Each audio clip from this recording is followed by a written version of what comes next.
नमस्कार दोस्तों, स्वागत है आपका हमारे YouTube चैनल ऑनलाइन पढ़ाई पर। और हमने जो बायोलॉजी की नई सीरीज़ स्टार्ट की हुई थी, तो आइए देखते हैं बिना समय को गवाए हुए उसकी क्लासेस आगे स्टार्ट करते हैं। तो बायोलॉजी हम पढ़ रहे थे, ठीक है। एक थोड़ा सा रिवाइज को सब अप कर लेते हैं। माइट सेल्स हमने पढ़ा था, ठीक है। Mitochondria, Golgi body. माइटोकॉन्ड्रिया क्या होता है, चलो एक मोटा मोटा सा सब अप कर लेते हैं। इसमें होल्ड कीजिएगा।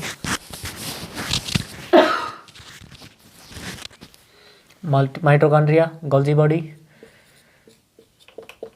ऊर्जा बनाना, गोल्जी बॉडी, परिवहन, वैक्यूल्स, पानी स्टोर, ठीक है। और क्या होता था, सेंट्रोसोम, कोशिका विभाजन,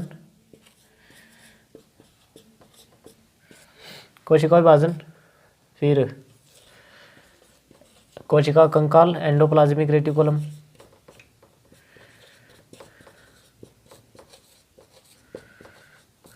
ठीक है।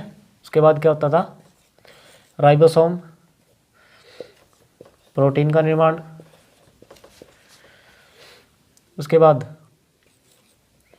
लाइसोसोम, क्या आते थे,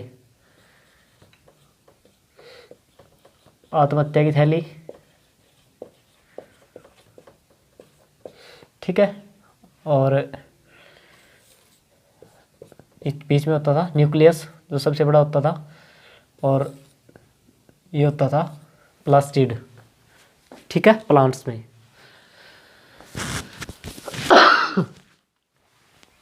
ये अब तक का हमने एक छोटा सा एक बेसिक सा समअप कर दिया, ठीक है। रिवाइज एक कर सकते हो आप, थोड़ा सा मोटा मोटा देख सकते हो, ठीक। और न्यूक्लियस क्या होता था, कोशिका का दिमाग लिख देते हैं, कोशिका का दिमाग न्यूक्लियर बोलते हैं, न्यूक्लियस बोलते हैं थे, ठीक है। ये मोटा मोटा सा आप याद रखिए। आइए इसको आगे शुरू करते हैं।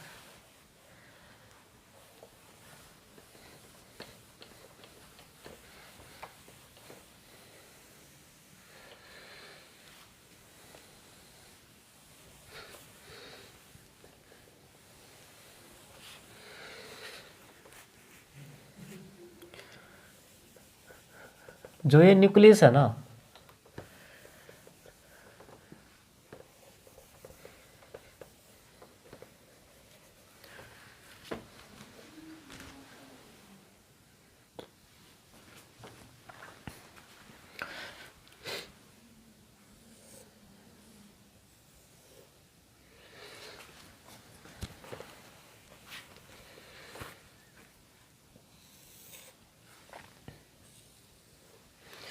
ठीक है।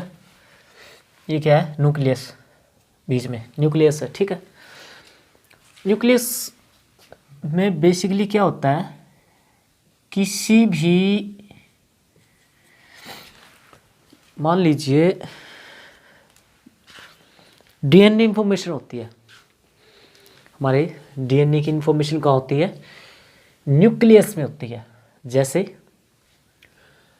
अब माइटोकॉन्ड्रिया है, ठीक है, इसका काम क्या होता है, आगे रेप्लिकेट करना, यानी कि बनाना। न्यूक्लियस, तो अब इसको आदेश कौन देगा, न्यूक्लियस देगा। क्या कि आपको हड्डी बनानी है, आपको कुछ जीन का निर्माण करना है, समझ रहे आप, या फिर कोई मांस बनाना है या कुछ और बनाना है, इसकी इंफॉर्मेशन कौन देगा, न्यूक्लियस देगा माइटोकॉन्ड्रिया को, तब वो आगे निर्माण करेगा, ठीक है। अब आप एक चीज देखिए, बेसिकली मान लीजिए किसी के भी है ना, अगर एक एक चीज देखिए, जैसे बैंगन आपने देखा होगा,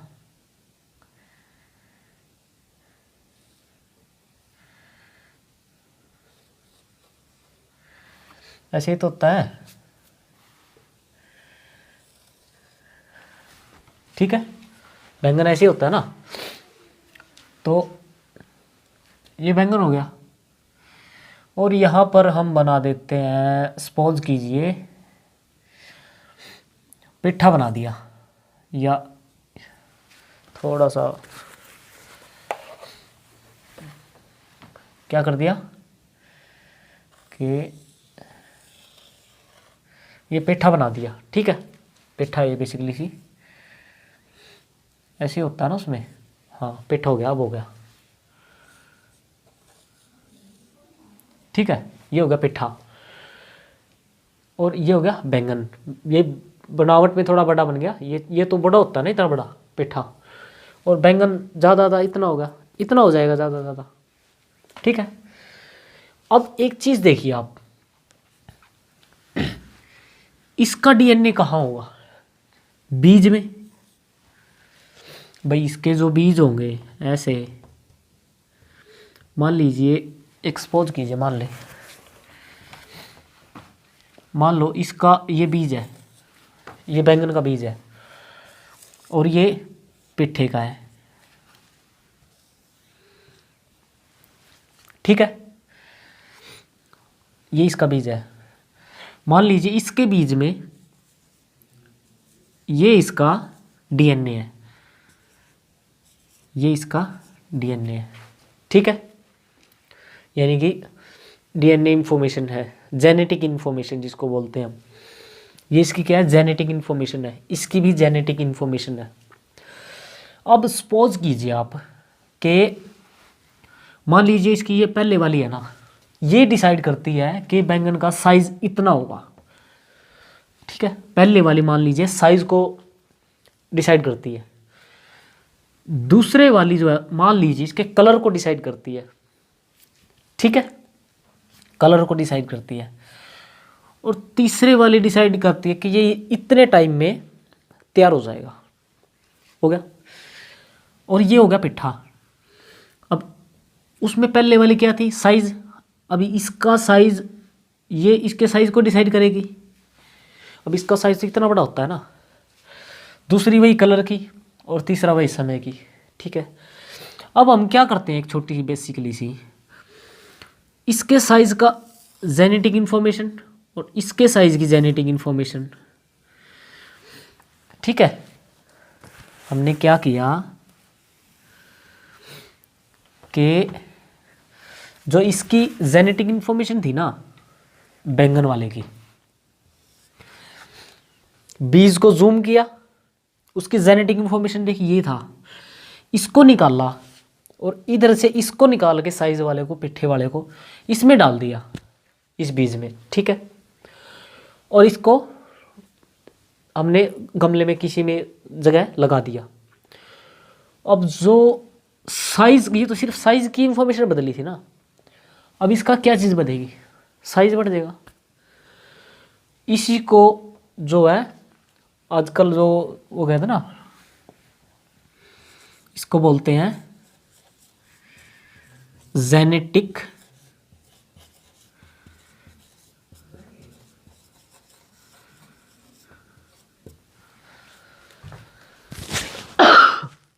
जेनेटिक मॉडिफिकेशन। इसको बोलते हैं जेनेटिक मॉडिफिकेशन। ठीक है, जो आजकल जो नई नई सब्जियां आती हैं ना, नई नई सब्जियां आती हैं, वो ऐसे ही आती हैं, ऐसे ही बनती है। वो किसी का कुछ जेनेटिक इन्फॉर्मेशन निकाल के किसी में डाल दी, उसकी निकाल के उसमें डाल दी, कोई नई वैरायटी तैयार हो गई। ठीक है, ऐसी होती है वो खेती। ठीक है, अब एक चीज़ देखिए, आपको वो बताते हैं।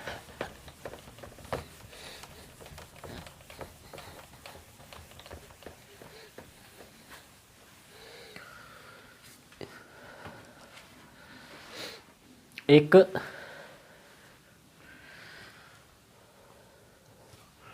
इसको मिटा देते हैं।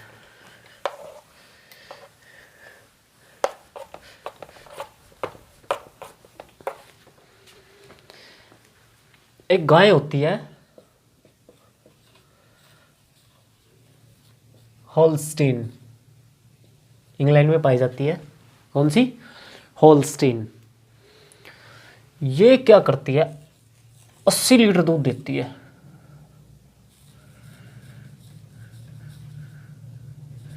क्या करती है ये? 80 लीटर दूध देती है। और एक इंडियन गाय होती है जिसको बोलते हैं फिजिशियन, ठीक है, फिजिशियन गाय, ये देती है 10 लीटर दूध। कितना? 10 लीटर दूध, ठीक है, 10 लीटर दूध देती है। ये देती है होल्स्टीन गाय 80 लीटर दूध। अब ये 80 लीटर दूध देती है ना, एक वो कह करा ना कि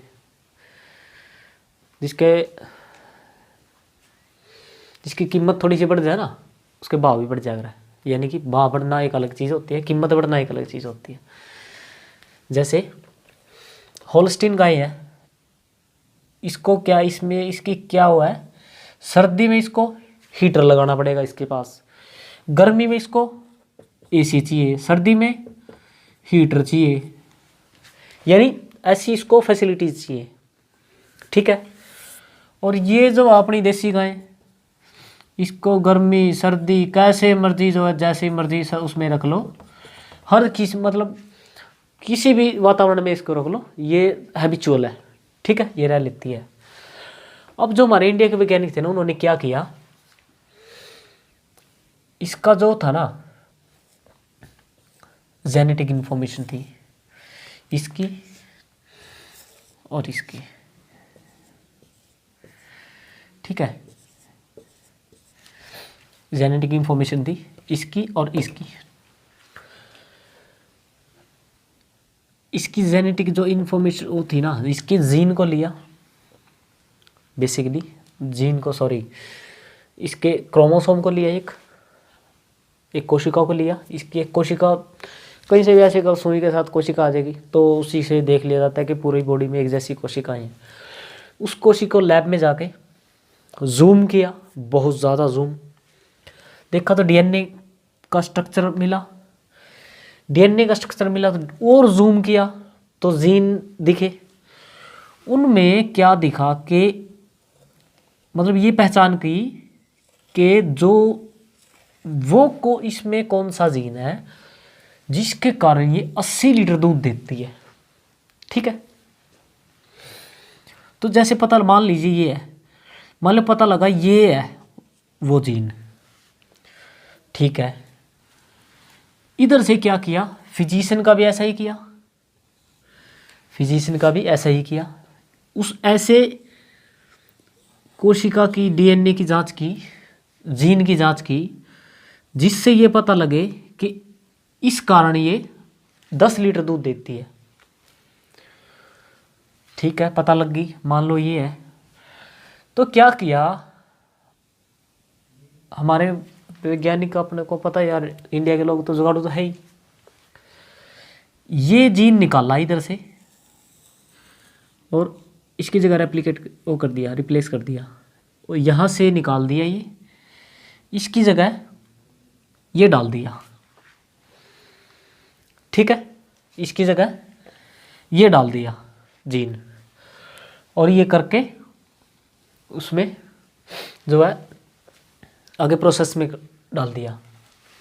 तो क्या देखा गया, 10 लीटर से बढ़ गया ना, इसके दूध की मात्रा 80 तो नहीं हुई लेकिन 40 तक पहुंच गई, 40 से 50 के बीच में, यानी एक एवरेज लगा लेते हैं कि 40 से 50 के बीच में पहुंच गई। 10 से बढ़ के 40 से 50 हो गई, सिर्फ एक ये मॉडिफिकेशन करने थे। इसको बोलते हैं, अभी मैं आपको बताया था, जेनेटिक मॉडिफिकेशन, ठीक है, इसको बोलते हैं जेनेटिक मॉडिफिकेशन। इसका एक जीन निकाला और इसमें डाल के 40 से 50 लीटर दूध कर दिया, और इस नस्ल को नाम दे दिया HF।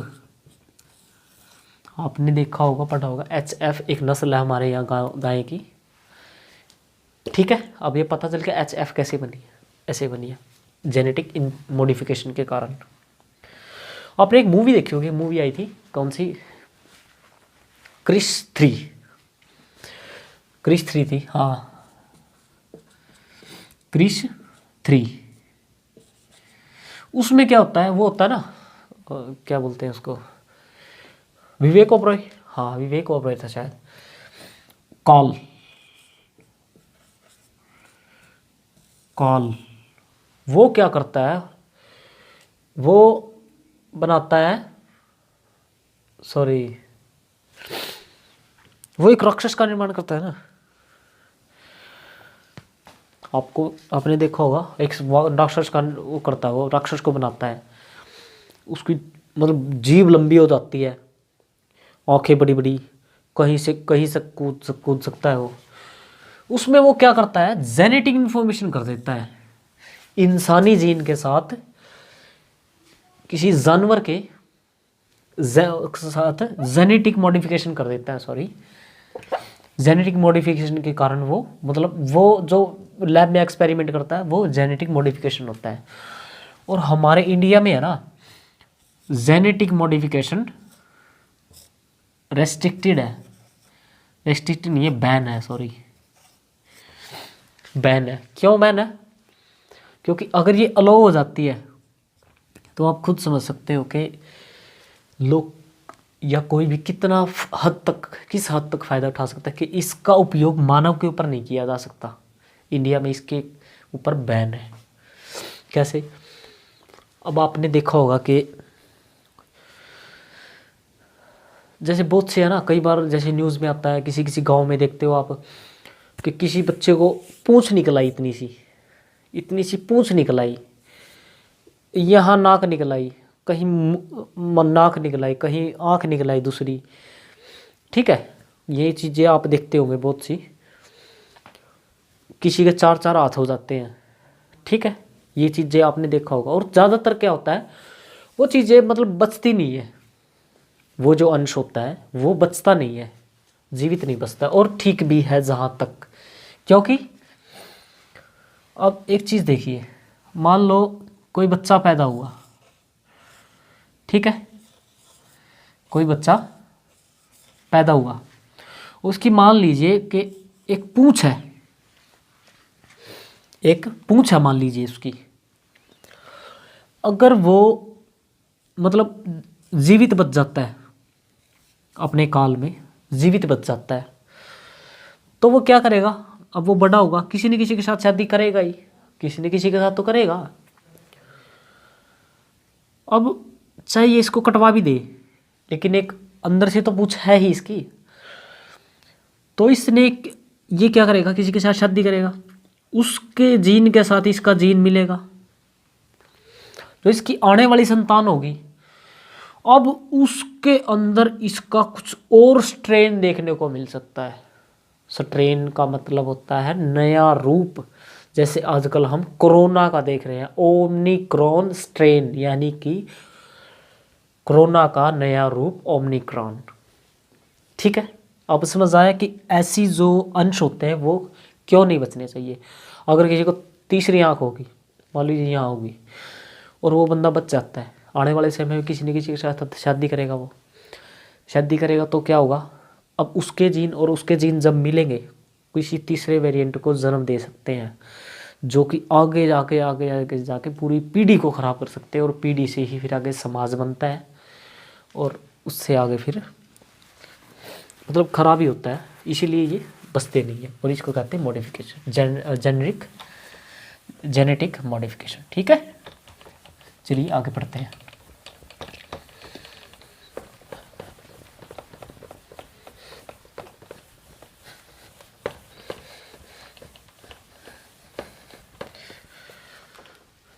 अब बेसिकली न्यूक्लियस को ही ले लेते हैं।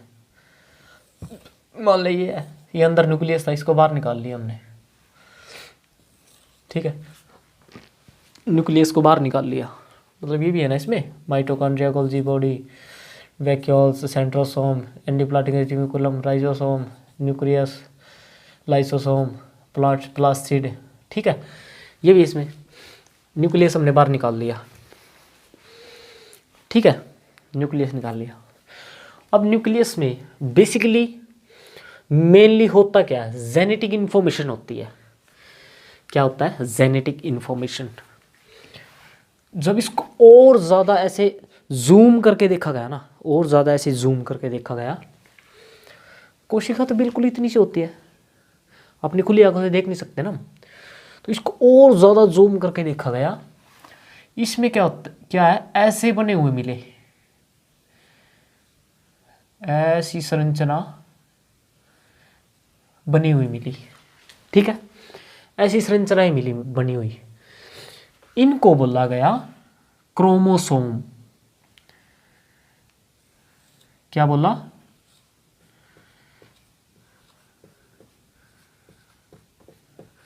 क्रोमोसोम। ठीक है, क्रोमोसोम इनको बोला। और इनके जो, आपको बता दे, देख लेते हैं एक बार, इसके जो जनक माने जाते हैं ना, वो माने जाते हैं वाल्डेयर। कौन माने जाते हैं, वाल्डेयर। ठीक है, वाल्डेयर माने जाते हैं। तो जो संरचना थी ना,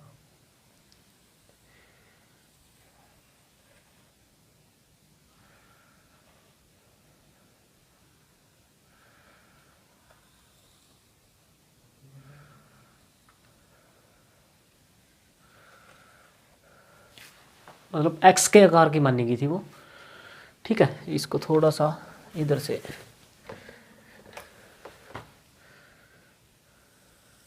ठीक है, एक्स के आकार की जो क्रोमोसोम जो बने गए थे, 1 मिनट रुकिएगा।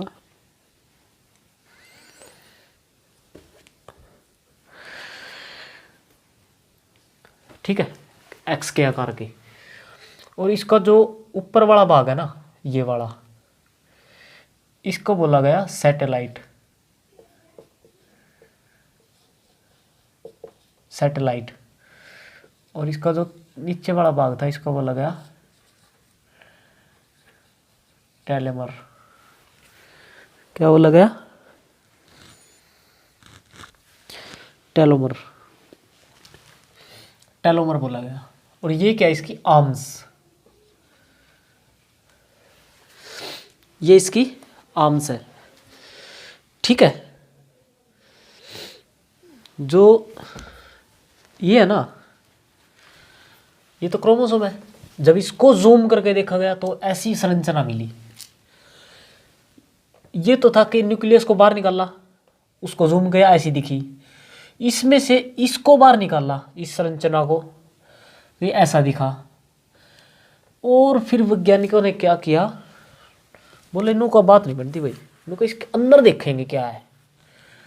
ये तो टेलोमर, आपको इधर नहीं लिखते हैं, टेलोमर। ठीक है, तो क्या किया,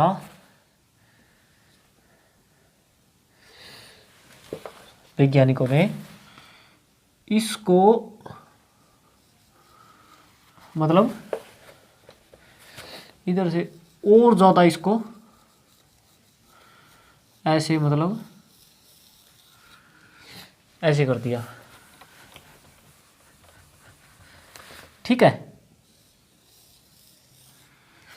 इसको बिल्कुल ऐसे खोल के देखा, ऐसे खींच के देखा, इसको ऐसे खींचा, फिर इसको, फिर इतना खींचा, बोले भाई इससे भी बात नहीं बनी, फिर पूरा खींच दिया इसको ऐसे, इसको ऐसे खींच दिया।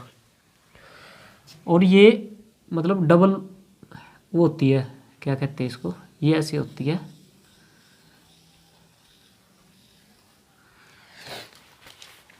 ठीक है, ये थोड़ा सा आपको सही से बनाते हैं।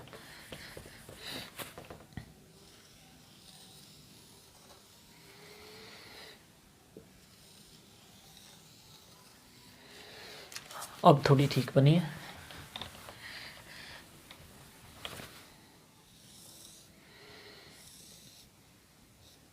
ठीक है, ऐसे ऐसे होता है स्ट्रक्चर इसका, जब इसको खींच के देखा गया। ठीक है, जब ऐसे खींचा, और ये ऐसी होती है इसकी संरचना। आपने मूवी में, टीवी में, वीडियोस में, ये बुक्स में इसको देखा होगा ना, तो ये आपको शायद समझ ना आया हो। ये होता है वो बेसिक स्ट्रक्चर, ये होता है वो बेसिक सा स्ट्रक्चर। अब इधर से हम क्या करेंगे, मान लीजिए इसको बोला गया, जो ये इतना है ना हिस्सा, इतना, इसको बोला गया DNA। क्या बोला गया इसको? DNA, ठीक है। और जो ये है, जो ये दिख रहा है ना आपको पूरा खींच के, इसको बोला गया, इतने को बता देते हैं, जीन, ठीक है, इसको बोला गया जीन।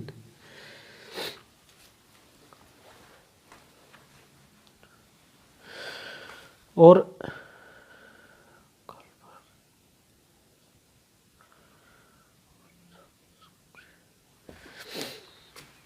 जो DNA है ना, इसको सबसे पहले किसने देखा था?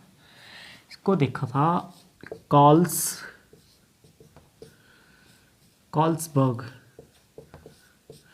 कार्लसबर्ग एक साइंटिस्ट थे, उन्होंने इसको देखा था सबसे पहले। कार्लसबर्ग ने DNA को देखा था। इतने हिस्से को DNA बोलते हैं, यहाँ से यहाँ तक। जैसे आप स्प्रिंग ले लीजिए, मान लीजिए स्प्रिंग इकट्ठा है यहाँ पे, थोड़ा सा खींचा ऐसे हो गया, पूरा खींच दिया ऐसे हो गया, जीन हो गया। स्प्रिंग बंद है, खोला थोड़ा सा, DNA, पूरा खोल दिया, तार बन गई, उसको DNA बोल दिया, ठीक है। और दूसरा क्या था?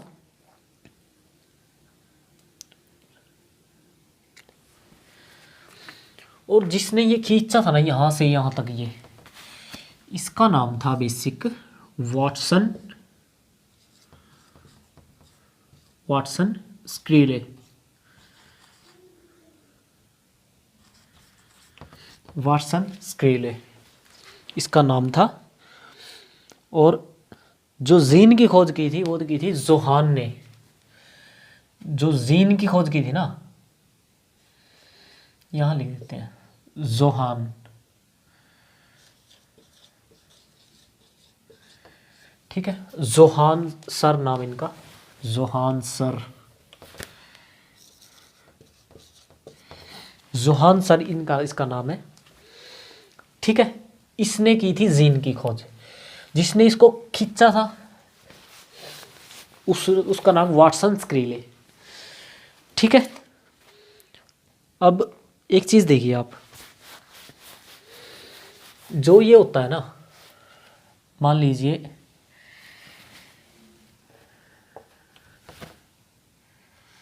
यहाँ लिख देते हैं इसको, क्या हो गया, देखो न्यूक्लियस था, ठीक है।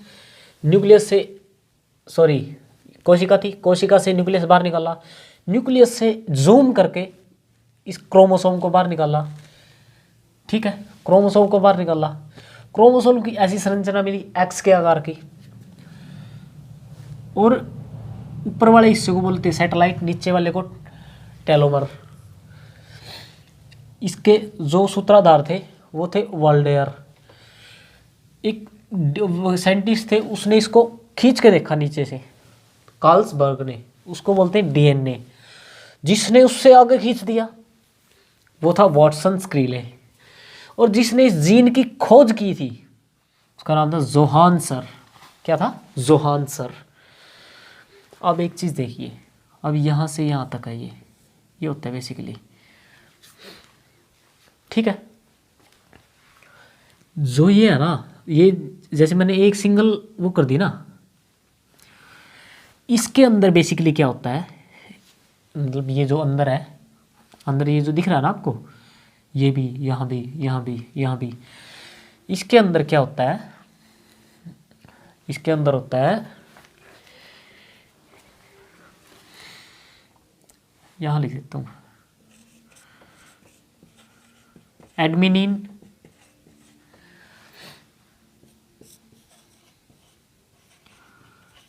थायमिन,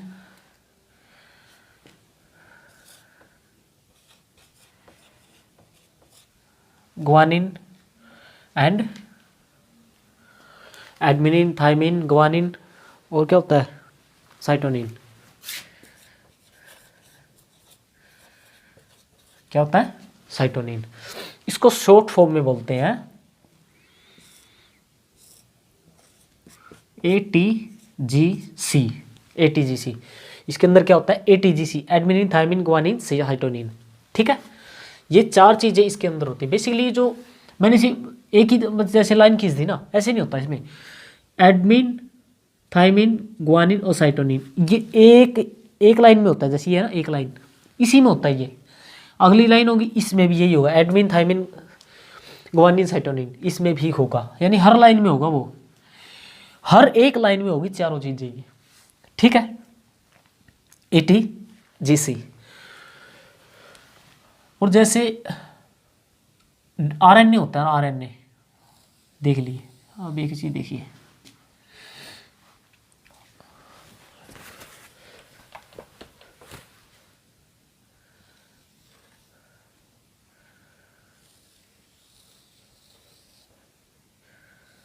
ठीक है, ये देखिए ऐसे बना था ना।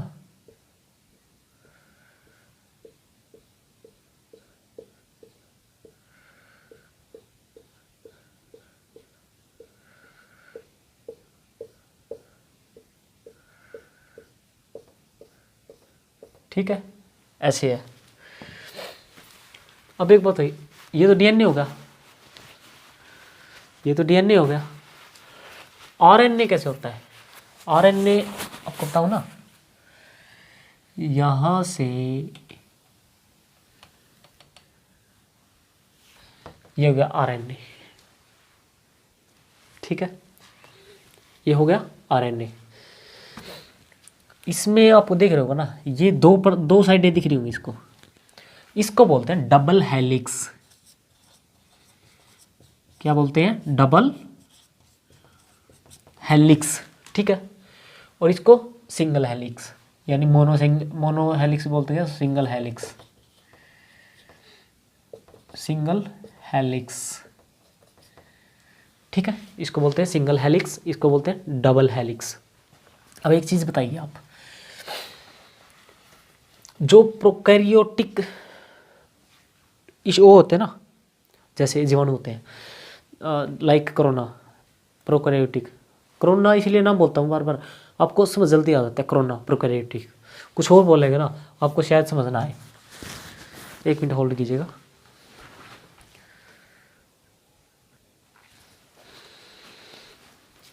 ठीक है, ये RNA। अब एक चीज बताइए, अब किसी भी मान लीजिए इंसान है, जानवर है, कोई भी है, अगर किसी की जेनेटिक इंफॉर्मेशन चेंज करनी हो, ये एक से तो होगी नहीं, ये पूरा ही ये चेंज करना पड़ेगा। ये चेंज करना पड़ेगा इससे, और उसकी जगह अगर दूसरा डाल लेंगे तो इसकी DNA संरचना चेंज हो जाएगी। ठीक है, RNA, ये RNA हो गया। ऐसे है ना, इसका चैप्टर एक अलग से है।